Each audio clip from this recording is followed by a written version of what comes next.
Shalom, teman-teman yang dikasihi Tuhan. Saat ini saya rindu membagikan renungan firman Tuhan yang diambil di dalam 1 Raja-Raja pasal yang ketiga ayat yang ke-28 berkata demikian.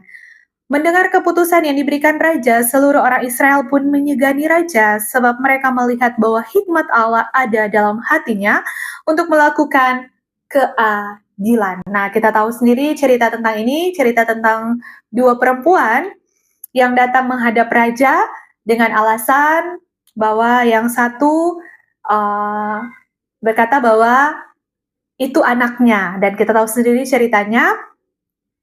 Dan akhirnya Raja Salomo dapat memberi keputusan yang benar dan adil sesuai dengan hikmat yang berasal daripada Allah.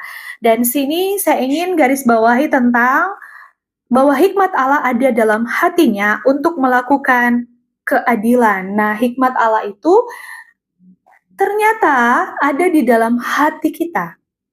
Gitu. Tuhan menaruh hikmat di dalam hati kita, makanya di dalam Amsal juga Salomo berkata bahwa jagalah hatimu dalam segala kewaspadaan, karena dari situlah terpancar kehidupan. Nah, teman-teman, mengapa kita perlu menjaga hati kita? Karena apa? Karena hati kita inilah yang akan diberi hikmat Allah, sehingga kita tahu mengambil keputusan yang benar, yang adil, dan tidak merugikan orang lain. Jadi, mengapa dan kenapa kita harus menjaga hati kita? Karena disitulah hikmat Allah ada. Nah, makanya kalau yang saat ini teman-teman di luar sana yang punya kebencian, amarah, dendam, iri hati, bagaimana bisa hikmat Allah ada di dalam hati kita?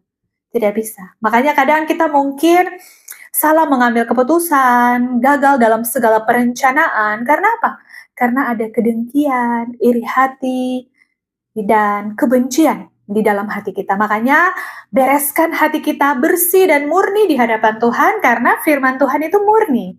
Dan firman Tuhan itu akan ada di hati yang murni, hati yang benar di hadapan Tuhan. Sehingga ketika kita membaca firman Tuhan, kita akan mengerti dan memahami.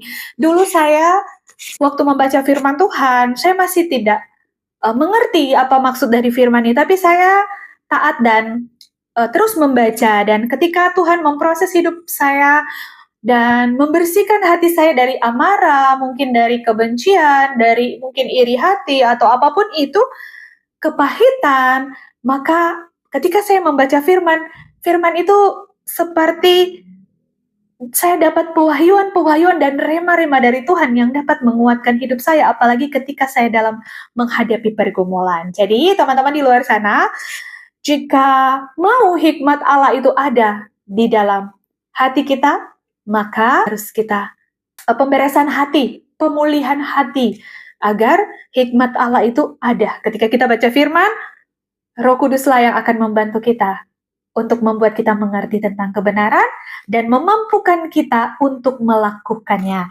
Kiranya firman Tuhan ini dapat memberkati kita semua. Shalom dan God bless you.